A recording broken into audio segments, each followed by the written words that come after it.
திருவாரூர் மாவட்டத்தில் பெய்த கனமழையின் காரணமாக 5000 ஏக்கரில் பயிரிடப்பட்டிருந்த பருத்தி பயிர்கள் பாதிக்கப்பட்டதாக கவலை தெரிவித்துள்ள விவசாயிகள் வேளாண் துறை அதிகாரிகள் ஆய்வு செய்து நிவாரணம் வழங்க கோரிக்கை விடுத்திருக்கிறார்கள். விவரங்களை நம்முடைய செய்தியாளர் நேசராஜன் வழங்கலாம், கேட்கலாம். நேசராஜன், விரிவான விவரங்கள் என்ன?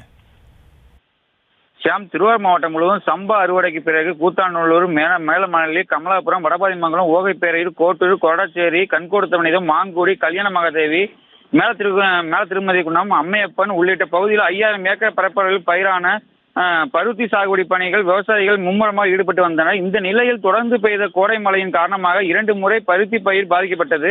அதனைத் தொடர்ந்து விவசாயிகள் 3வது முறையாக பருத்தி பயிர் செய்து உரம் வைத்தல், பார் அணைத்தல், நுண்ணூட்டம், மருந்து, பூச்சி மருந்து ஆகிய பணிகளை செய்து பருத்தி பயிரை காப்பாற்றி வந்தனர்.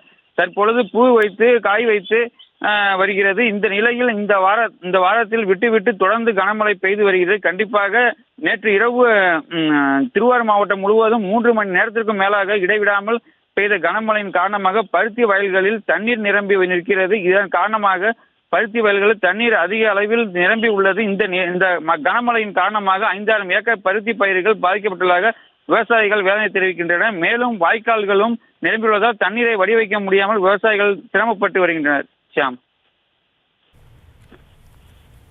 விவரங்களுக்கு நன்றி நேசராஜன்.